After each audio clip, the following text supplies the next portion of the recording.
भारत पे और उसकी कंट्रोवर्सीज की दास्तां कितनी है और इससे भारत पे पर क्या इफेक्ट हो रहा है, आज की वीडियो में हम कवर करेंगे। क्या सच में क्रेडिट फ्रॉस्टर से स्टार्ट हुआ है भारत पे? क्या शार्क अशनीर ग्रोवर भारत पे के ओरिजिनल फाउंडर नहीं है?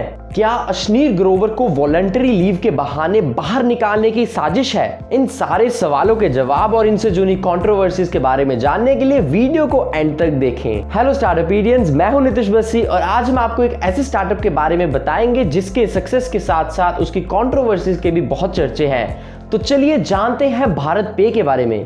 भारत पे को ओरिजिनली कोलर्डिया एंड नकरानी ने 2018 मार्च में शुरू किया था और कुछ महीनों के बाद अशनीर ग्रोवर ने कंपनी को अर्ली राउंड फंडिंग देते हुए एज अ को-फाउंडर ज्वाइन किया था। अशनीर ने पहले कोटक इन्वेस्टमेंट बैंकिंग से बिजनेस को स्क्रैच से कैसे डेवलप करते हैं ये सीखा और बाद में 22 साल अमेरिकन एक्सप्रेस में काम किया। इसी के बाद as an angel investor Ashneer ने भारत पे के स्कोप को देखते हुए उसे ज्वाइन कर लिया और आज की डेट में ये इंडिया का टॉप 3rd फिनटेक स्टार्टअप बन गया है। भारत पे ने अब तक टोटल 12 फंडिंग राउंड्स के थ्रू $720 मिलियन रेज किए हैं। इसमें हम इसके रेवेन्यू जनरेशन की बात करें तो pandemic became the best thing that happened to Bharat पे। 2020-21 में भारत पे ने 700 करोड़ का रेवेन्यू जनरेट किया, जो 2019-20 के 110 करोड़ के रेवेन्यू से 7 गुना ज्यादा है। और इसी के साथ भारत पे ने 100 सिटीज से 300 सिटीज तक एक्सपेंड करने का प्लान बनाया। भारत पे अपने वर्किंग के अलावा स्लोगन्स पे भी बहुत चर्चे बटोर चुका है। अब से दुकानदार इज किंग और अपने परिवार और शॉप को रखे इंश्योर्ड। मैं ये स्लोगन्स की बात नहीं कर रहा, मैं तो बात कर रहा हूं 2020 में डिस्ट्रीब्यूट किए जाने वाले पैम्पलेट्स की, जो कंपटीटर्स को डायरेक्ट तीर की तरह लगे। 2020 में चले नोशन मेड इन इंडिया के साथ में बायकॉट चाइना मैन्युफैक्चर्ड प्रोडक्ट्स भी था और इसी के चलते भारत पे के को-फाउंडर अशनीर ने पेटीएम और फोन पे को निशाना बनाते हुए कुछ फ्लायर्स डिस्ट्रीब्यूट किए, जहां उन्होंने स्वदेशी हटाओ और देसी अपनाओ के नोशन को यूज किया और ये क्लियर किया कि वही अकेला भारतीय फिनटेक स्टार्टअप है। इस रेवेलरी में पेटीएम और फोन पे को अच्छा झटका लगा और उन्होंने आरबीआई को रिपोर्ट किया।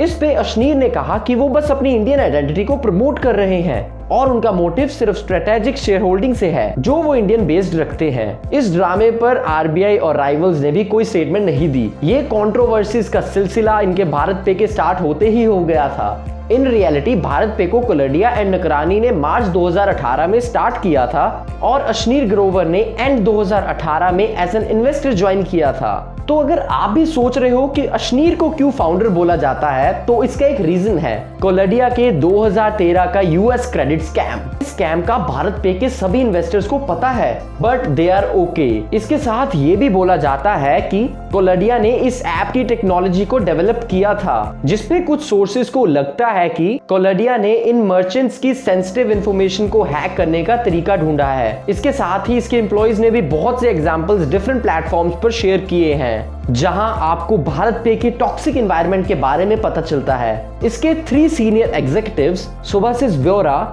Head of new brands and commerce, Pawan Pathak senior vice president और Aviral Gupta head of investor relations and financial planning, इन्होंने 2020 में कंपनी लीव करते हुए रीजन दिए कि भारत पे में बहुत ही एग्रेसिव कल्चर है, जिससे मेरा मतलब है अग्रेसिव वर्क कल्चर, और उन्हें कोई अथॉरिटी नहीं है कि वो कोई भी डिसीजन ले सके। ये तो कंट्रोवर्सीज कुछ भी नहीं है। एक हाई कोर्ट में रजिस्टर्ड केस था भारत पे का फोन पे पर, क्योंकि उन्होंने पे सफिक्स का यूज किया था, जो अकॉर्डिंग टू अशनीर उनका पेटेंट था। अगर आपको ये लगता है कि एक मार्केटिंग ट्रेंड से रिलेटेड था, तो आपको बता दें कि ऐसी एक और कंट्रोवर्सी के शिकार हुए हैं ग्रोवर जी, और इस बार अपनी बेटर हाफ माधुरी ग्रोवर के साथ लोगों के नोटिस में आए। पिछले साल बोंग बाबू नाम के एक ट्विटर अकाउंट से, जहां एक इंसान कोटक के सीनियर डायरेक्टर रोहित को बहुत बुरी तरह से सुना रहा था और उसी के नीचे मेंशन था अशनीर ग्रोवर का नाम। थोड़ी देर बाद अशनीर ने एक ट्वीट करते हुए कहा कि दिस इज अ स्कैमस्टर, जिसने मुझसे 1.7 करोड़ रुपए मांगे और मैंने उसे मना किया, तो उसने मेरा फेक ऑडियो लीक किया है। लाइव मिंट के एक रिपोर्ट के अकॉर्डिंग थोड़ी देर बाद ये दोनों ही ट्वीट्स इरेज हो गए और साथ ही बोंग बाबू का अकाउंट भी डिलीट हो गया।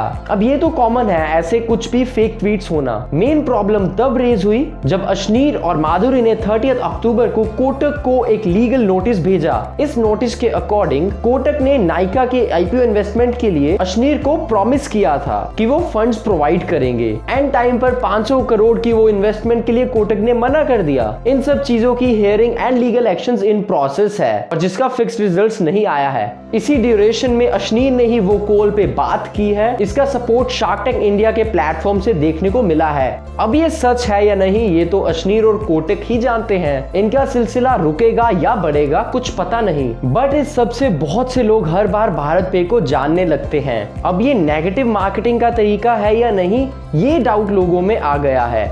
ऑल्दो रीसेंट इवेंट्स को देखते हुए भारत पे के बोर्ड ऑफ डायरेक्टर्स ने क्लेम किया है कि अशनीर नीड्स अ ब्रेक, और इसी के साथ ही अशनीर ने भी ये अनाउंस किया है that he is taking a voluntary leave till 1 अप्रैल 2022। अब ये लीव खत्म होगी या नहीं और किस नोट पर, ये तो हम और आप इकट्ठे देखेंगे।